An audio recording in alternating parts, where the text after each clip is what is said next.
We have almost completed our first term of homeschool for the year. We've got a couple weeks left, and I have got a bunch of updates that I've been itching to share with you, so keep watching if you want to find out what they are. Hello and welcome. I'm Christine, a homeschooling mom of 3. I live in New Zealand, and this channel is all about homeschooling. I share lots of homeschool content along with some life updates because that goes hand in hand. Today I'm filming with a different lens on my camera, so everything looks a little different, and it always takes me a minute to get used to it because, you know, you have to sort of arrange everything. You can definitely see more of me than you normally do, but I hope it looks okay. And my kids are currently outside playing, so you also might hear some like squealing and shouting, and I was like, no play fighting, because it always ends in tears, every single time. So we'll see how well they adhere to that. I want to share with you our update. We're in our 6th week of school for the year. Our first term, we're going to be doing 7 weeks. We usually do 6-week terms, but the way that my husband's annual leave falls, I stretched it out to be 7 so that we could take the next week off when he's also off of work. So we're really close to the end of term 1. And yeah, lots of curriculum updates, not necessarily lots of changes, but like I want to let you know how things are going for us because we're using some new resources this year. And then I also wanted to remind you that I have a whole vault of homeschool resources, free homeschool resources that you're welcome to.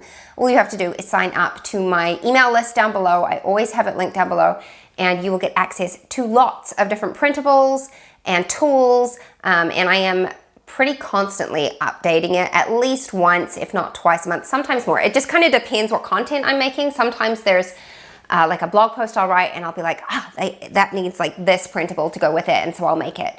But I do try and add to it at least monthly, often more. So please, if you want to get your hands on any of those, go ahead and subscribe down below. But aside from that, let's chat school, let's chat resources. I think I'm going to go through curriculum, not necessarily grade level, because a lot of my kids are using the same curriculum across grade levels. I'll just update you on that. I think there's only been one change, I think, and I'll let you know about that. So let's talk, what should we do? Should we start with language arts? Let's start with language arts. My son is using BJU Press grade 4 English this year, and so far he's doing well with it. He's continuing on. We haven't really come across any major challenges or pitfalls. He seems to be doing okay with it. So no real update there on him. My middle daughter is where the change was made. So my plan for her this year was to continue with BJU Press grade 2 English. She was like halfway through that when we started this school year, and then transition over to the Good and the Beautiful level 3. So what happened was she was just kind of like not enjoying BJU Press anymore, and I thought it was odd because she's my kid who doesn't really complain about school very often. And I just thought she's such a creative little soul. I could see that perhaps that was a bit starved in her with the amount of like workbooky type workbooks she was doing. Like she loves worksheets and stuff, but it was very sort of like black and white kind of worksheets that she had been doing, and more heavy stuff. And so I thought, well, maybe I should just switch her to the Good and the Beautiful now. Maybe she'll be ready for that. Let's just try it. And so we did a couple lessons, and it very quickly I realized like she was not ready for that. Her reading level was just not quite at the level that she needed. She loved the lessons. She loved them, but she needed me to read everything to her basically. And I was like, no, this is not the right time to move to this. So then I was like, what am I doing? And so I realized that part of her frustration with her school was that her reading just isn't quite there yet. And I was asking a bit too much of her, and that she could also do with some more guided reading instruction. And so what I ended up doing was I purchased All About Reading level 3. And that might seem like totally out of left field, but I used level 1 with 2 kids, 3, 2.5. I kind of used it with her, but I've used it with my eldest and my youngest. Really like it, and knew I planned on continuing it with my youngest child, who's currently in level 1. And so I was like, I'm just going to buy level 3 now. We're going to use it, even if we don't, which I'm pretty sure we're going to, but even if we didn't, I can resell it. Like, it's highly sought after curriculum. So I went ahead and made that purchase, and we've started it. I think we just finished lesson 2. So we're very, very newly into it, but it's going well so far. And the other thing that made me like just bite the bullet and grab that was because we're really enjoying All About Spelling. Like, spoiler alert, I'll go into that a little bit more in a while. But we're really enjoying that. And so I was just like, this feels very natural in our school right now. We're already using another component from their curriculum, which is, you know, very similar in the method that you use and like the teaching style and all that. So I was just like, it just fits naturally. I'm using All About Reading 1 with my daughter. So currently I've got All About Reading 1 with one kid, All About Reading 3 with another kid, All About Spelling 1 with one kid, and All About Spelling 2 with another kid. So we're using a lot of their resources at the moment, but it's going well. And so, yeah, I'll keep you updated on how she's doing with it, but so far so good. Level 3 seems to be right about where she's at. Yeah, it seems to fit her. Like, I did the placement guide and everything with her, and it seems to be right about where she's at. So that is the change I made for her language arts. Now, I haven't completely abandoned BJU English. It's still there, and I just gauge it depending on the day, like how much she's done with All About Reading, how everyone else's school is going for the day. If there's still time, then I will do a lesson with her in there, but I'm not feeling like pressure to do that. Like, we'll pick it up when we need to, because it's all very grammar focused. And then the writing side of it, she's done a good portion of those units already, so I'm not worried about that at all. She's doing really great with it. So that's the curriculum change that we made. And then with my youngest daughter, she's continuing with All About Reading 1. She's doing really well with that, and she's been using a Becca kindergarten worksheet, like their language arts worksheets. And those seem to fit really nicely together. So she does All About Reading lesson with me, and then she does one worksheet from there, or whatever the lesson is, whatever it's written. I don't have the teacher's guide for that I'm using or anything. I'm just using the worksheets. And so far so good. She's doing really well. I've actually been so impressed with her, I want to say work ethic. It's not quite the right way to say it, but like, she's just been working so hard on her reading, and she's had such a good attitude about it. And the other day I was talking to her and I said, you know, like, is there anything in school that you really love? And she's like, I love all of it except for one thing. And I was like, well, what's that? And she goes, when I get, like, my brain gets tired and I just can't see the word. And I was like, oh, you're so insightful for somebody so young. But she's right. Like, she does such a good job, and then her brain gets tired, and so she starts slowing down, and she like mixes up the letters a bit and stuff. And that's usually my, you know, little hint to be like, okay, it's time to stop now.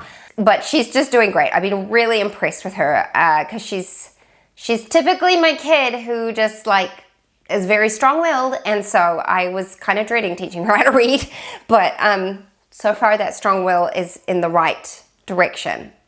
So far so good.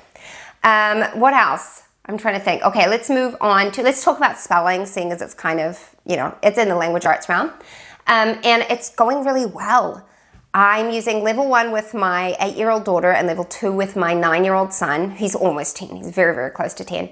And both are doing very well with it. I'm really impressed with the new color additions and just the added activities. It's just like the black and white version, which is what I had done with my son originally, the level 1, was good, but I needed more hand holding, and this does exactly that. So I'm so, so thankful that I purchased these books. I can already see my kids' spelling improving, and we're not very far into it, but just like them having the skills and the knowledge to like decode words is making such a big difference. And I'm seeing them apply it in everyday life, which is always what you want to see, really, when you're teaching them these lessons. So very happy with All About Spelling for both of them. And I can just reuse those levels with each kid because I've made it so that it is non-consumable. They are technically consumable, the activity books, but I've just photocopied the pages we need to for our family and made it so that I can just reuse those. So I'm only paying for it once, and then I can use it with all 3 kids, which is pretty fantastic. So yeah, that's been really great. Language arts, handwriting, again this year, I've been really impressed with all 3 kids. I'm super impressed with my son because handwriting has never been his favorite subject. And I did talk about this last year where we ended up doing copy work for some time just to really nail down his print and get it really nice and neat. And he's come a long way. So he's doing cursive this year with The Good and the Beautiful. Actually, he and his younger sister are on the same level, and they're both doing really great with it. And then my youngest is doing level 1 from The Good and the Beautiful handwriting, and she also is doing great with that. So super happy with all of those. Math, we're just trucking along. Everything so far is going well. They're all using Math with Confidence. Love the curriculum. Like seriously recommend it to homeschoolers who have lots of experience, brand new homeschoolers. I just think it's fantastic. My middle daughter is currently paused on her Math with Confidence at the moment because she's going through times tables. So I did that with my son last year. It's a program that teaches them their times tables, and they do it through story format, and it works so well. So she's just done part 1, and I gave her the test to do today, and she knew them all. Like, no prompting needed, she could do them all. So she's going to start on part 2, and then we will pick back up with Math with Confidence because she was just starting to go into the multiplication unit. And as much as they teach it really great, this is just like such a nice, easy way to teach it, and you know, they get their multiplication facts down real fast. So highly recommend that program if you haven't used it before and you have a kid struggling with their times tables. It's very affordable, and I think you get access to the videos for 2 years. So I've already taken 2 kids through it, and I might have to repurchase it with my youngest daughter, but you know, I think it wasn't a lot of money. Like, it was really affordable. So is going great. I think that's most of our like independent subjects. My son has been doing typing. He kind of hates it, but it's one of those things that I'm just like, sorry, you need to learn how to do this. We're just using typing.com, and he does that usually 3 days a week, I think. I get him to do that. My daughter is using Hoffman Academy, and I am really impressed actually how much she's learned so far, how much she's picking up. I do think she has a natural ear for music, but she's just picking it up really well, and she's been very dedicated to practicing. I used to teach piano lessons, and to be honest, I never really loved it, and I already teach them so many subjects. Piano lessons wasn't something that I was really excited to teach again. So I have got her doing Hoffman Academy, and then I just step in and like lend a hand wherever she needs it. But I've been very happy with the lessons thus far. I will have a link down below. I don't know if it gives you a discount. If it does, I'll have it listed there. But fantastic program. You can use, so what we did was we did the free version for the first unit, because I said to her, you need to prove to me that you can be committed to this before I'm going to put down money for it. And she did. She went through the whole first unit, and now I'm paying for all of the practice lessons and stuff she can do in between, and you get like theory, there's like a theory book and everything. So I think it's great, and it's a lot cheaper than doing in-person lessons, which it's not the same, but because I have the musical knowledge and background, I don't feel like we need that because I can step in and help. So yeah, maybe it's an option for those of you who have also done piano before, but you don't necessarily want to teach it to your kids. There's another option for you. So those are kind of like the 2 individual subjects that my kids have been doing. And then what else? Okay, let's talk about group subjects now, because I do have some thoughts about group subjects. Mostly, overall, it's been fantastic. Really love all the things that we're using. We just finished reading Charlotte's Web, which was actually the second time we've read that book, but it was a few years ago, so I knew that my kids would like going through it again. So I love that story. It's great. We just finished that. We've just started Homer Price, which I've never read before. We just read the first chapter today, and my kids loved it, so I think it's going to be a hit. So that's Sunlight, like our read alouds from Sunlight. Science. Let's chat Berean Builders, or Berean Builders. I don't know the correct pronunciation. I chatted about why I chose this curriculum. Dr. Weil, he wrote the Apologia books when I was a kid. He's no longer the author of those books. I've redone them now. But he literally brought science to life for me. Like, it made such a massive difference in my schooling. And I wanted that for my kids. And so that is why I chose that curriculum. And I did a flip through of it. I'll try and remember to link that here for you, but I did do a flip through video of it. And we are up to lesson 10. We've just done lesson 10. So we're doing about 2 lessons a week. It just fits in beautifully with our schedule. I love it. And we love it. I am so happy that we went with it. I feel like this year was the perfect year to do it. My kids' ages are really good. It caters to all 3 of them. Some of it definitely goes above my 6-year-old's head, and that's fine because I'm not really concerned about her having like tons of science education right now. You know, nature study and that kind of thing is enough for her. But still, there are tidbits that she picks up from it for sure. And they all love the experiments. The experiments are so simple and easy to do. So far, there's been like nothing I've had to buy for them. Maybe like a packet of balloons, I think was one. Maybe? I don't know. But it's been very simple and straightforward to do. And because we're only doing it twice a week as well, we can take a little longer with the lessons. Like it doesn't feel rushed.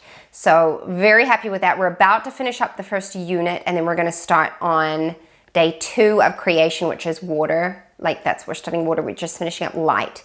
And I have learned a lot myself. So I gotta say, it's just so well written. I love it. I think it looks very textbooky. When you open it up, you're like, oh, like it's a textbook, but it's not. It's written so well. It's written to kids. It doesn't feel stuffy, and you know, I just really, really like it. So highly recommend that curriculum. We're getting a lot out of it. The other thing I really love, and I've actually got it here because I'm going to be doing a flip through video of this, is a Gentle Feast morning time. This is our first time using this curriculum, and we are so enjoying it. It is just been everything I wanted. It just works. Like I don't have to do any prep for it really. I just open it up and we do what we have to do.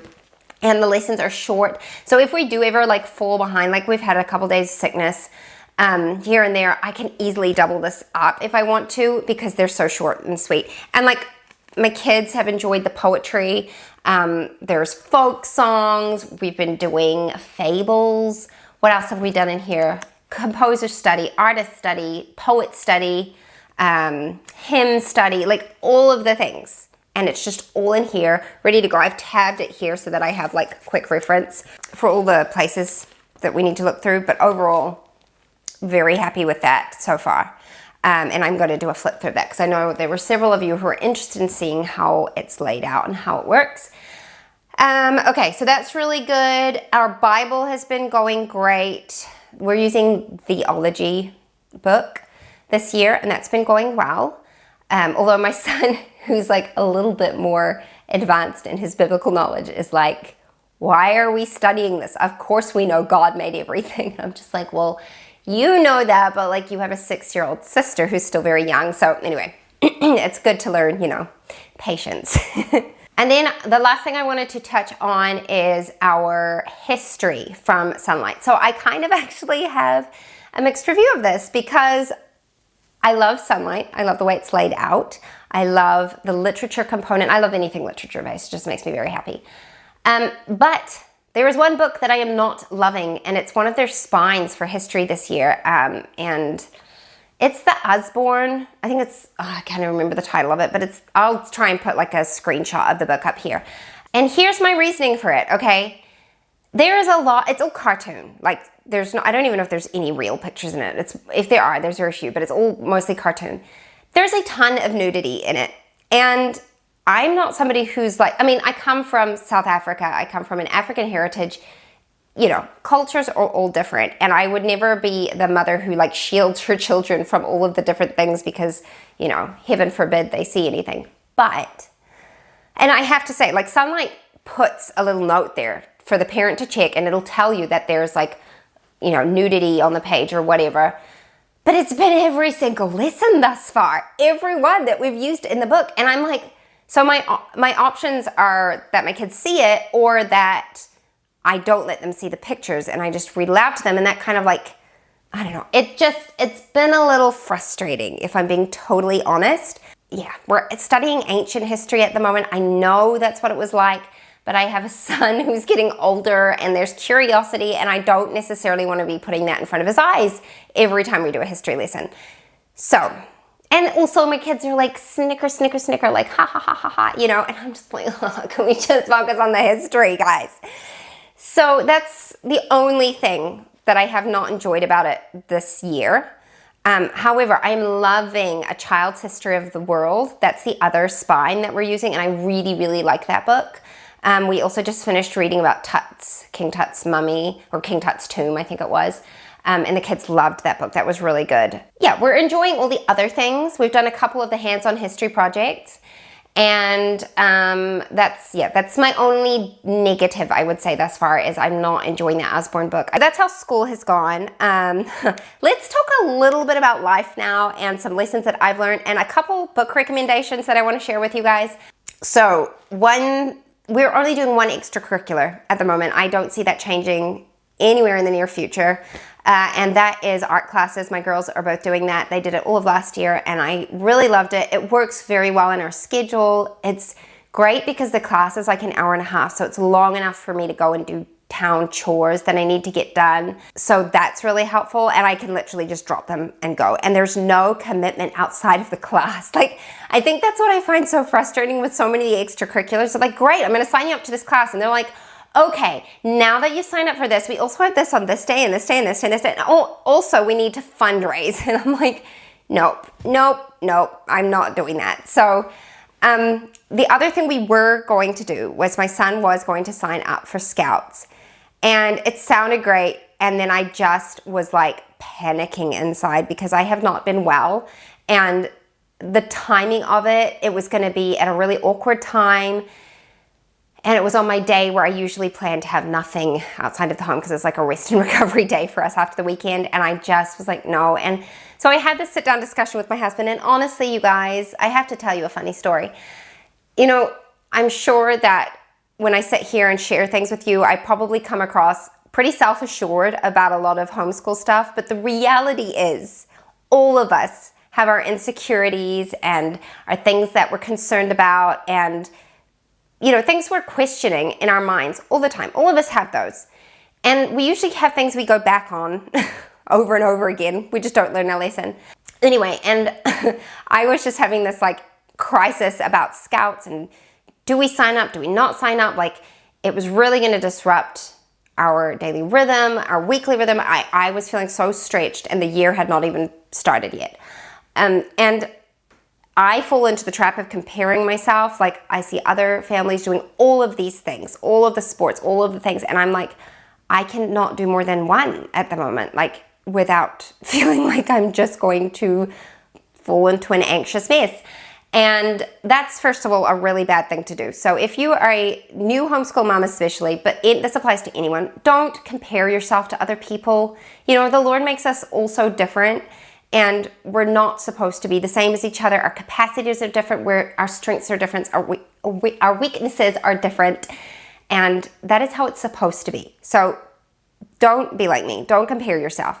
But I talked to my husband as well and was like, did you do, you know, he didn't really do extracurriculars as a kid. I think he said he tried soccer once and he didn't like it. And he's turned out to be a very rounded individual. He's a great guy. He's, does just fine in life.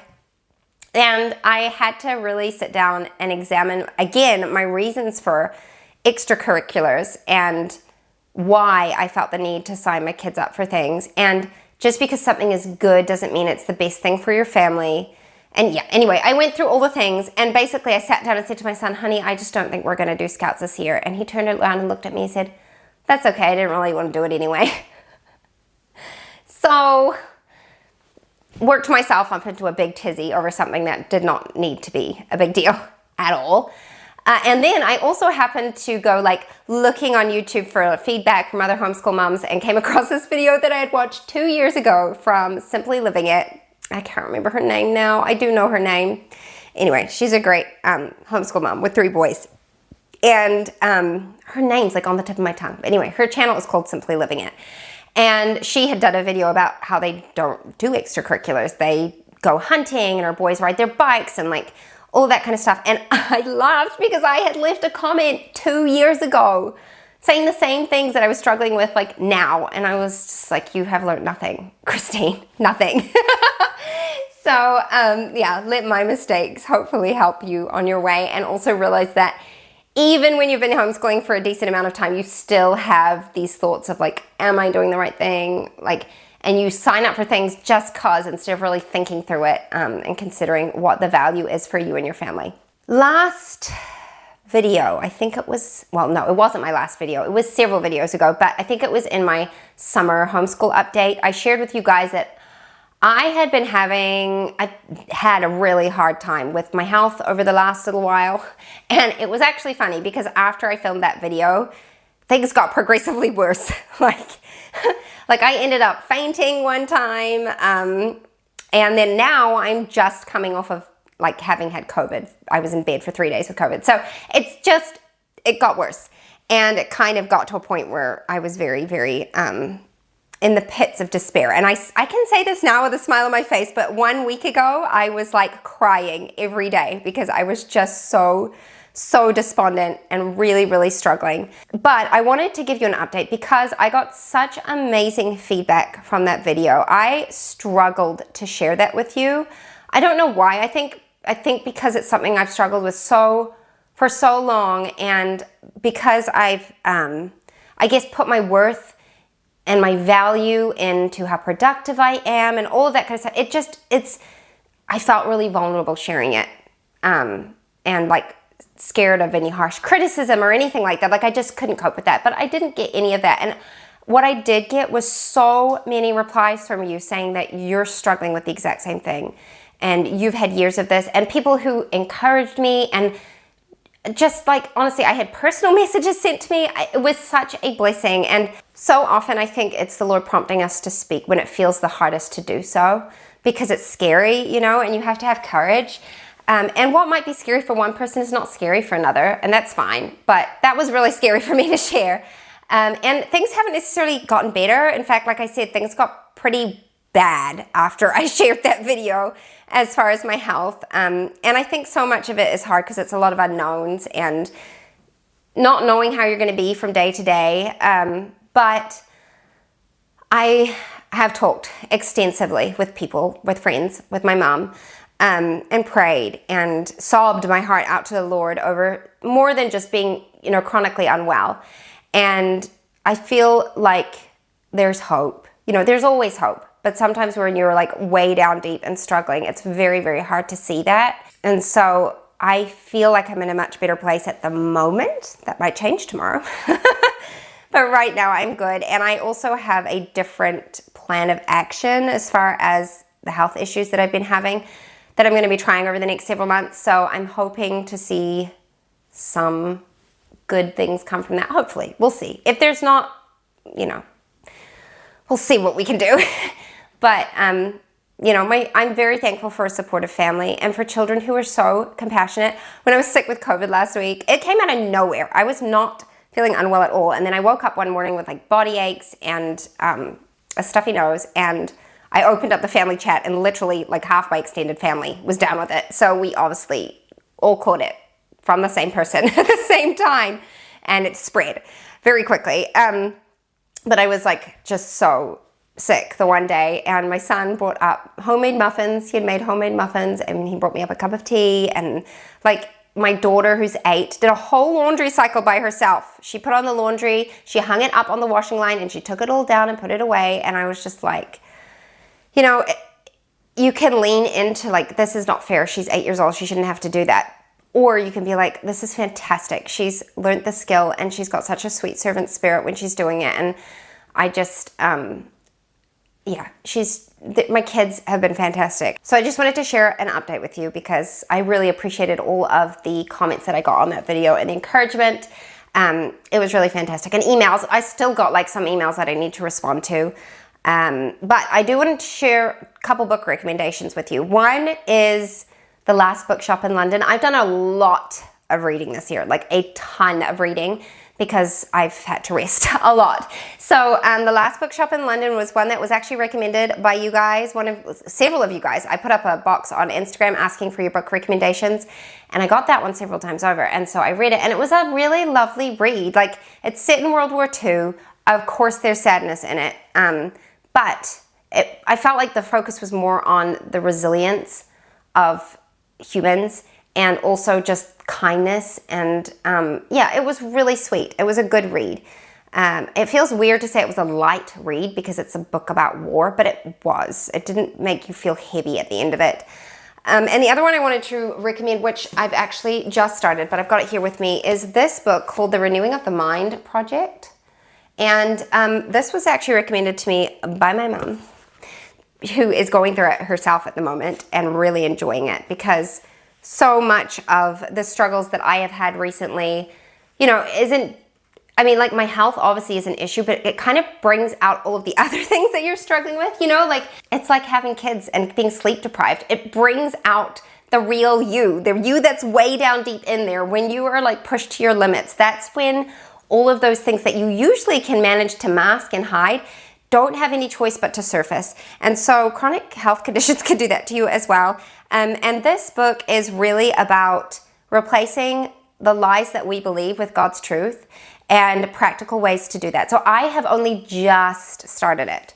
I'm a couple chapters into it, and it's about journaling and knowing God's word and applying it to your life in a very practical way.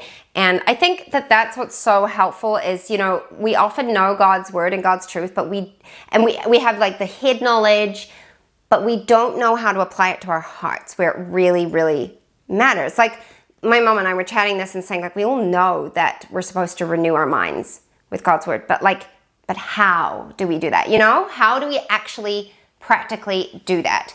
And so, yeah, I so far am loving it. It's written in a way that's very easy to read and understand, and the chapters are short enough that I can like do it as my quiet time in the morning. So wanted to recommend this if you are struggling with anything, any kind of bad habit. I think this is going to be great, because I think all of us fall into the terrible cycle of believing lies and not taking it to God and being like, is this true or not? And then we get caught up in that and it creates this whole cycle. So yeah, I just wanted to recommend both of those books. One, a fun fiction, and the other one, well, fun, you know, a good fiction. It's a war book, but it's a good fiction book. And then this one is The Renewing of the Mind Project. It's by Barb Raveling. I will try and remember to link it down below for you, but that is what I'm doing at the moment. So I think that's it. It's been rather chatty update, and we're going into autumn here. It's March as I'm filming this, and I'm actually really excited for it. Autumn is my favorite month, I think. As the older I'm getting, the more I like it. I love summer, but there's something about summer that you feel like you have to be keeping up with everything. Like, the garden just gets overgrown and everyone's doing activities, and like, there's something about the coming of autumn where you just get to slow down. But it's not freezing cold yet. We've got beautiful days still, the sun's shining, but you start getting that beautiful golden hour in the evenings. It's good. So yeah, I am feeling better than I was the last time I filmed an update video. But that was after walking through a lot of hard. And so yeah, just sharing with you that you're not alone. I know there's those of you who are going through the same sort of things. You're not alone, and you are precious, and you are so invaluable to your family, truly. Even though it might not feel like that. I know there are oftentimes you feel more of a burden than a blessing, but the reality is you're always a blessing. You just are. That's the way that God made it. So that's my update. Leave any questions for me down below. I'll go ahead and answer what I can, especially about the homeschooling stuff and curriculum. But I hope that was insightful. And yeah, I will see you in the next one. Bye-bye.